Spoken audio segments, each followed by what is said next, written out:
espèce de schéma complètement malsain. D'abord parce que le Parlement européen est un Parlement croupion.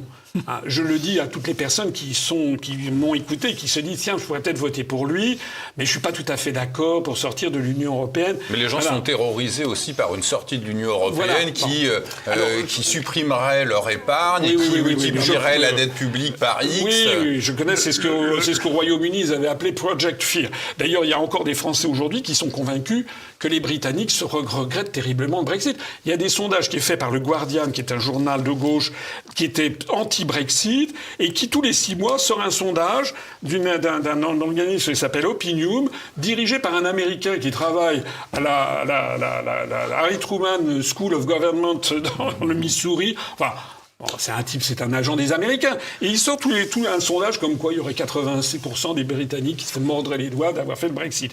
Si vous regardez... C'est le discours qui est tenu en France. Oui, bien sûr. Si vous regardez, parce que c'est repris par les journaux français. Quels sont les résultats économiques de la Grande-Bretagne? Les résultats britanniques, c'est pas extraordinaire parce que... D'ailleurs, ils sont restés dans l'OTAN, ils participent aux sanctions contre la Russie, etc. Mais sur toutes les grandes données macroéconomiques, ils font bien mieux que nous. Le chômage est 2 fois moindre qu'en France.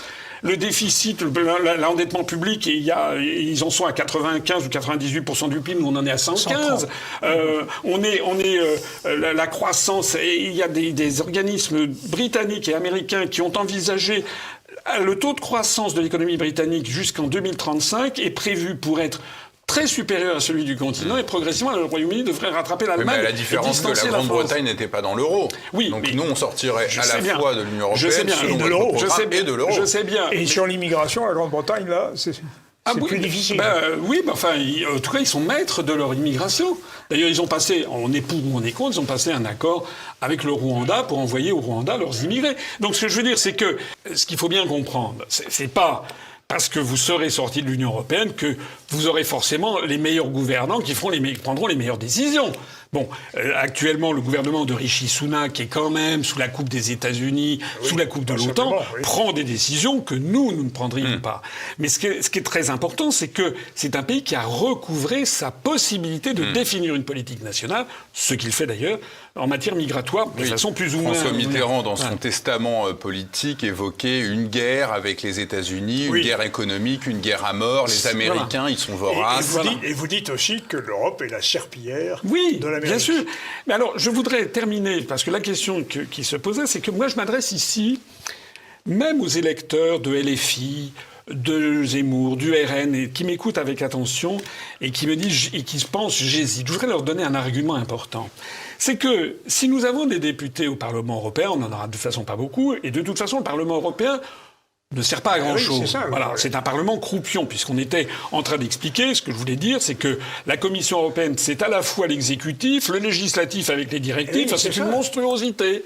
C'est une monstruosité. Et le vrai exécutif, normalement, ça devrait être le Conseil des chefs d'État et de gouvernement, mais qui, en fait, est mis devant le fait accompli systématiquement.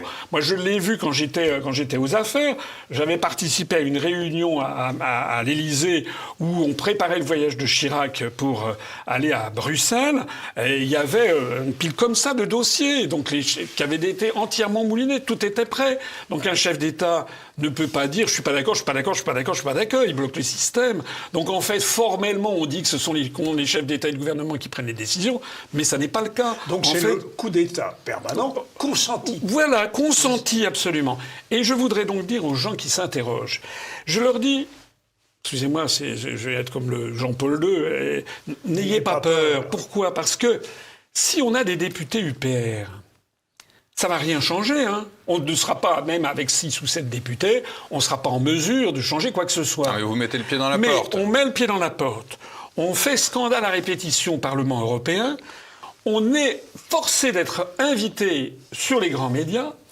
Et même les gens qui en pincent pour le RN, pour LFI, etc., devraient se dire que ça sera un stimulus sympathique à envoyer aux partis politiques qu'ils favorisent, parce qu'ils se doutent bien, moi j'en connais beaucoup, hein, des gens qui viennent dans mes réunions où je fais des salles pleines, et je connais des gens qui ils hésitent, et puis ils disent oui quand même, le Front National c'est plus ce que c'était, etc. Donc ils hésitent. Envoyez un message au FN, plutôt que de passer de 23 à 26 ou 27 députés, ils n'ont qu'à passer de 23 à 18. Ils en auront encore beaucoup plus que nous. Mais d'un seul coup, ils sentiront le vent du boulet passer. Ils se diront, faut peut-être pas qu'on devienne trop à la remorque de Macron et de l'État profond américano-européen. Voilà. Pareil pour du côté de LFI. Donc c'est un moyen idoine, parfait, pour influer sur la politique, même s'il continue, par exemple, à la présidentielle, s'il se dit « je vais quand même voter pour Le Pen ou pour Mélenchon », au moins ils feront passer un message. Et croyez-moi, en politique, la seule chose qui compte, au bout du compte, c'est quand même les voix dans les urnes. Alors François Asselineau, nous arrivons à la fin de cet entretien.